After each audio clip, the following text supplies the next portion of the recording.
I'm going to cover a methodology for undertaking a risk-benefit assessment of GMOs. You're probably familiar with how to do a risk assessment, but if not, I suggest you look at some of the other videos in this series that cover specific risk assessment examples. But have you ever considered what are the benefits of GMOs and how we might balance these with the risks? Perceptions of risk have tended to dominate the debate about GMOs. There's a general fear of the unknown and an idea that we're somehow interfering with nature.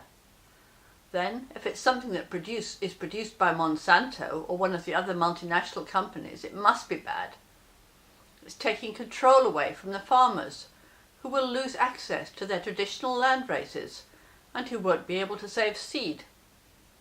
On top of all that, do we really know what are the long-term effects and what are we really eating? If Europe and our other markets don't want GMOs, then we're going to lose exports too. Of course, there are answers to all these issues, but the fear-mongering plays into the hands of the anti-GMO activists. The perceptions of benefit have been less widely publicised, but benefits can be hugely important in the decision to adopt any new technology. Just look at cell phones as an example. People don't even consider the risks, they just see the benefits of owning one. The perceived benefits of GMOs are not always at a personal level like cell phones, but they affect society, agriculture and the environment in many ways.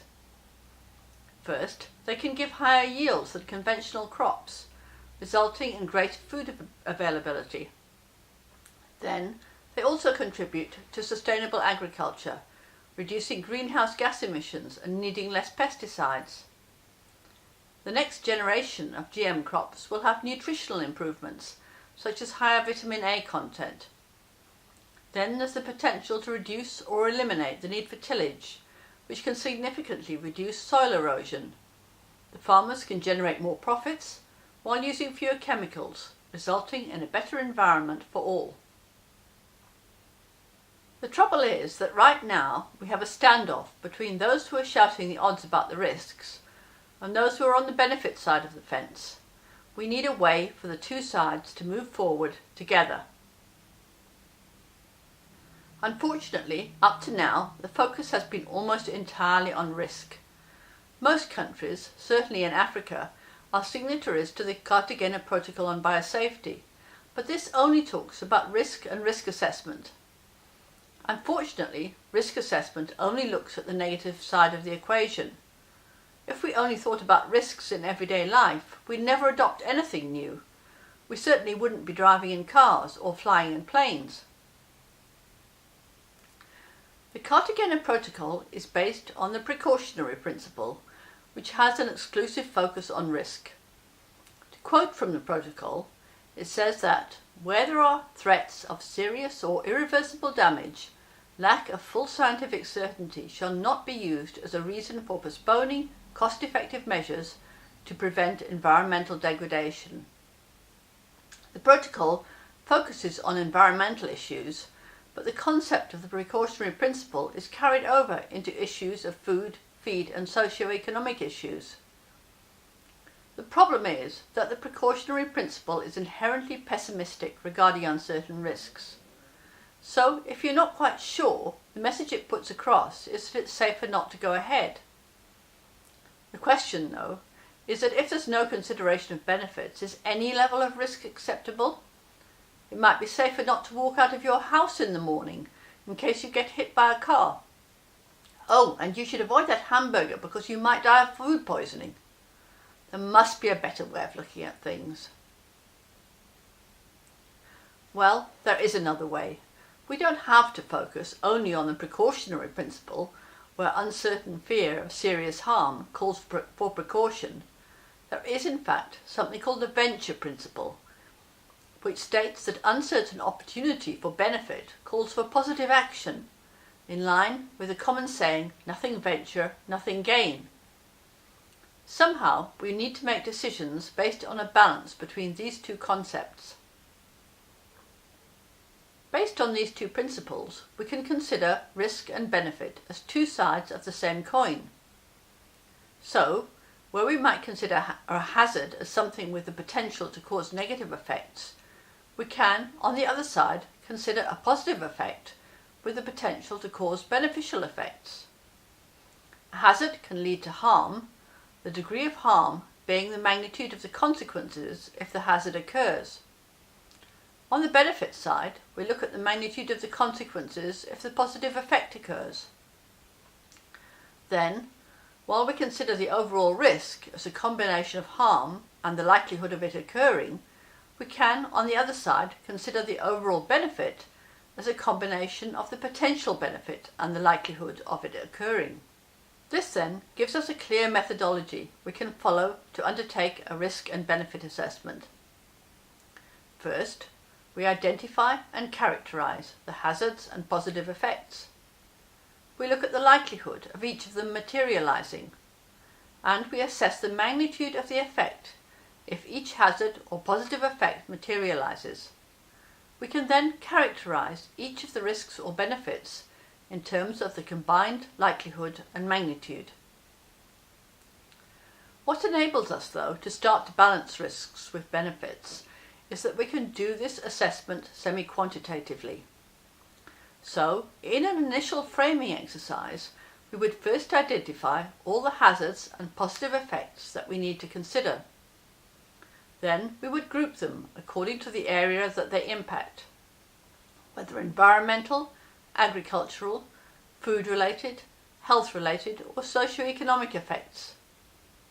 Let's go through some examples of the type of hazard or positive effect that we might decide to include. Starting with the environment, on the hazard side, we might consider whether herbicide-tolerant crops will increase the use of herbicides and lead to emergence of herbicide-resistant weeds. There might also be gene flow to weedy relatives of a crop that increases their fitness in the environment. Negative effects on non-target organisms are often considered, such as the debate about the impact of insect-resistant Bt crops on monarch butterflies in the States. By targeting Lepidopteran pests with Bt crops, we might also see emergence of new pests. And in the southern African region, where water is scarce, more intensive farming practices might lead to increased water use.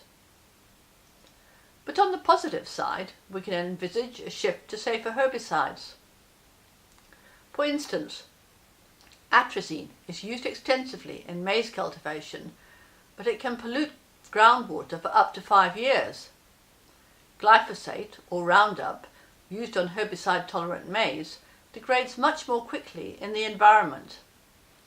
Any issue about human carcinogenicity of glyphosate would be dealt with under the health category rather than under environment, although I can mention in passing that the European Food Safety Authority has determined that glyphosate is unlikely to be carcinogenic.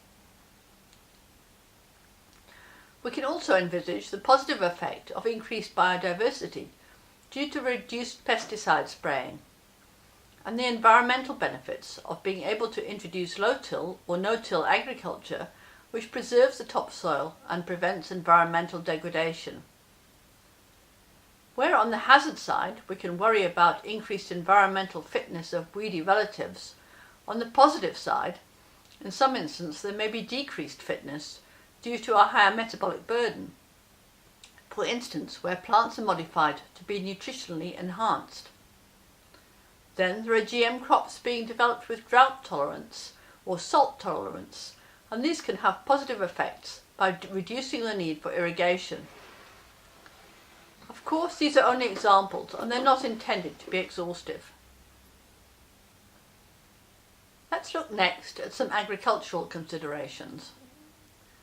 On the hazard side, we know that organic farmers worry about the hazard of cross-pollination from nearby GM crops.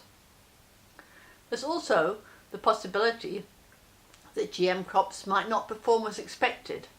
For instance, in Burkina Faso, there have been problems with the fibre length of the GM cotton crop, although this is most likely an issue related to conventional plant breeding rather than being a problem with the genetic modification itself. In the case of insect-resistant crops containing the Bt gene, most of these are targeted towards Lepidopteran pests. However, when farmers reduce their spraying regimes on Bt crops, this can leave the door open for secondary pests to proliferate. Then, another issue is the fact that farmers buy their GM seeds from a limited number of suppliers, and this in turn limits genetic variability, so that any new disease that comes along could be potentially devastating. And finally, there's the concern that farmers need to buy seed every year rather than saving seed. However, I should say that this is an issue that affects all hybrid seeds and is not just an issue with GM seed. But looking at the benefit side of the equation, firstly, it's well documented that farmers achieve higher yields and achieve greater profits from the use of GM crops. Some of the next generation of GM crops offer the promise of securing harvests in the face of climate change, with increased drought and heat in the southern African region. Spraying costs for the farmer are reduced, which is also a safety consideration due to reduced toxic sprays. And the weed burden is also reduced, which in many cases can free up time from manual weeding. The issue of low-till or no-till farming was listed already as an environmental benefit, but in fact it also has benefits to the farmer through reduced labour costs and retention of soil fertility in the soil. Depending on the particular case, food and feed safety can be considered either together with health or separately. In this particular slide, I've merged the two. One of the hazards that is normally considered in a risk assessment is whether the product of an introduced gene is toxic or allergenic, as well as whether there could be an increase in endogenous toxins or allergens. Another issue to consider is whether the GM crop requires processing in any different manner to the conventional crop, or whether there could be unexpected negative effects due to processing. And could there be any negative effects due to changes in the nutritional value of the GM food? Then what about agrochemicals that are used on the crop? I've already mentioned the debate about the safety issues of the herbicide glyphosate. But on the positive side, we can envisage that there could in fact be decreased risk of allergenicity or toxicity. For instance, scientists are looking at reducing the content of toxic cyanogenic glycosides in cassava. And the next generation of crops with enhanced nutritional value could have significant benefits in overcoming nutritional deficiencies. Then, some GM crops can also have increased shelf life and decreased pathogen contamination, as well as improved processing qualities. Many of these developments are still in the pipeline, but offer great promise for the future. It's also been shown that particularly for farm workers in developing countries who don't have adequate protective equipment, the reduction in the need for pesticide spraying has positive effects on their health and well-being. Socioeconomic considerations are not considered as part of the risk assessment in every country, and where they are considered, care must be taken to ensure that they do not sway decision-making based on hypothetical arguments. Some of the hazards that are often raised include the issue of control by multinational companies, so that the choices of farmers and consumers are reduced. Another issue is the concern that producers won't be able to export their produce, particularly to Europe. Another issue is the loss of traditional varieties of crops and of the associated indigenous knowledge. And the higher seed cost of GM seeds can act as a barrier for small-scale farmers, particularly where they can't access credit facilities. But again, there are positive effects here. Although there is much talk against the multinationals, they are able to ensure a reliable supply of high-quality seed. And use of GM crops by smallholder farmers can lead to improved livelihoods and associated cultural benefits, linked to increased income for both commercial and small-scale farmers. And the increased yields associated with growing GM crops lead to more affordable and good quality food in the shops. Once all the relevant issues to consider for a particular assessment have been determined, we can move on to do an actual semi-quantitative risk-benefit assessment. In brief, each hazard or positive effect is scored according to various criteria. The A group of criteria are ones that are of importance and can individually change the assessment, while the B group are criteria that are of value but not individually capable of changing the assessment. Each hazard or positive effect is then assigned a probability factor based on the likelihood of it materializing. So, we use a scoring system as follows. For the A criteria, firstly, how important is the impact of the hazard or positive effect? This scores from 0, unimportant, to 4, very important. Secondly, how big would the change be? This scores from -3 for a negative change to +3 for a positive change. Then, for the B criteria. Firstly, how susceptible is the affected environment or population? Secondly, how reversible is the impact? And thirdly, to what extent is the impact cumulative or synergistic? All of these score from 1 to 3. And finally, we give a probability factor that ranges from 0, impossible, to 1, certain. So then we get into a bit of maths. For each hazard or positive effect, we calculate by multiplying the two A scores with the sum of the B scores, and then multiplying again by the probability factor. We can then calculate an overall score for each category, such as environment, by adding the scores for each hazard or positive effect and dividing by the total number of scores. We do the same for each category, then add these together, give an overall risk-benefit score, or RBS. A positive score would indicate that benefits outweigh the risks, whereas a negative score would suggest that risks outweigh the benefits. It might be that you decide that one category is more important than another, for instance that food safety is more important than the environment, or vice versa. In this case, you can add weightings to each category, but this should be done right at the start to avoid the possibility of manipulating the answer by introducing bias retrospectively. This is just to give you a couple of examples of how the final scores turn out. The first one was an assessment of BT maize in South Africa, where the overall scores in all the categories were positive. Then, we did an assessment of the risks and benefits of growing GM rice containing lactoferrin and lysozyme to treat oral diarrhea in infants. In Peru, where there are no wild relatives of rice, the assessment came out marginally positive. This is compared with Burkina Faso, where there are wild relatives, and the assessment is marginally negative, the difference being in the environmental score. The negative agricultural score was based on the risk of value loss to conventional rice due to cross-pollination from the GM rice, although it should be possible to find ways to control this. So how far are we from putting this system into practice? Well, the first step is that legislative systems in countries need to acknowledge the need for benefits to be considered as well as risks. There's nothing to stop this being done, but countries need to take the concept on board.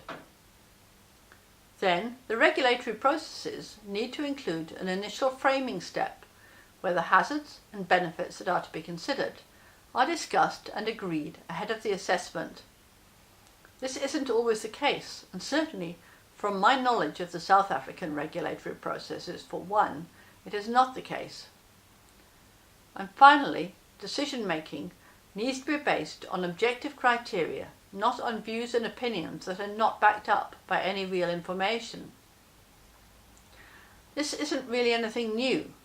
Already back in 2010, the Academy of Sciences of South Africa already stated that, and I quote, In order to evaluate GM crops, an evaluation of their potential benefits must be made, in addition to an evaluation of the potential damage to human health and the environment. This methodology provides one way in which this can be brought into practice in an objective manner. Finally, if you would like to read up on the details of the risk-benefit analysis methodology, I refer you to my published paper in Transgenic Research, shown here. If you can't access the paper through your library, please feel free to email me and I will send you a copy. Thank you.